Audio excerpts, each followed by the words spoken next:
Life ഭവന പദ്ധതിക്കും കാർഷിക മേഖലയ്ക്കും മുൻഗണന നൽകി പാമ്പാക്കുട ബ്ലോക്ക് പഞ്ചായത്ത് ബജറ്റ് വരവും ചിലവും നീക്കി ബാക്കി 35,31,824 രൂപ മിച്ചം വെച്ചിട്ടുള്ള ബജറ്റാണ് വൈസ് പ്രസിഡന്റ് എൽസി ടോമി അവതരിപ്പിച്ചത്.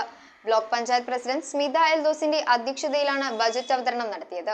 4,94,31,624 രൂപ വരവും 4,58,99,800 രൂപ ചിലവും 35,31,824 രൂപ നീക്കിയിരിപ്പുമുള്ള ബജറ്റാണ് ബ്ലോക്ക് പഞ്ചായത്ത് പ്രസിഡന്റ് സ്മിത എൽദോസിന്റെ അധ്യക്ഷതയിൽ വൈസ് പ്രസിഡന്റ് എൽസി ടോമി അവതരിപ്പിച്ചത്. ഉൽപാദന മേഖലയിൽ 30,50,000 രൂപയും സേവന മേഖലയിൽ 70 ലക്ഷം രൂപയും പശ്ചാത്തല മേഖലയിൽ 5 ലക്ഷം രൂപയും നീക്കിവച്ചിട്ടുണ്ട്.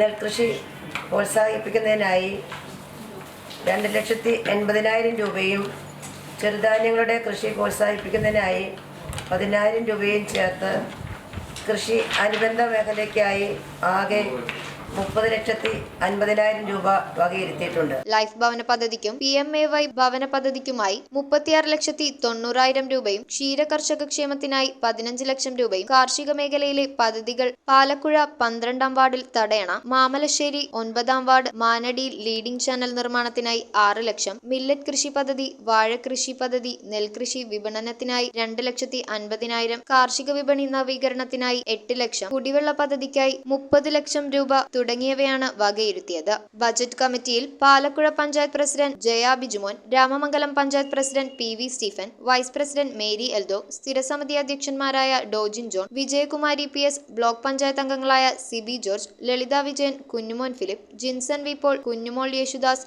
Alice Shaju, Sheela Babu, CT Sasi, Jose Kuriakose, block panchayat secretary Jayakumar PR, നിർവഹണ ഉദ്യോഗസ്ഥർ എന്നിവർ പങ്കെടുത്തു. News bureau, Piravom. റിങ്ങുകൾ 1 ഗ്രാമിൽ തുടങ്ങുന്ന മാലകൾ, നെക്ലസുകൾ 9,000 രൂപ മുതൽ ഡയമണ്ട് നെക്ലസുകൾ 1 ലക്ഷം മുതൽ ആരംഭിക്കുന്ന വെഡിംഗ് സെറ്റുകൾ, കൂടാതെ നിങ്ങളുടെ പഴയ സ്വർണത്തിന് ഏറ്റവും ഉയർന്ന മൂല്യവും മഹാരാജ ഗോൾഡ് ആൻഡ് ഡയമണ്ട്സ്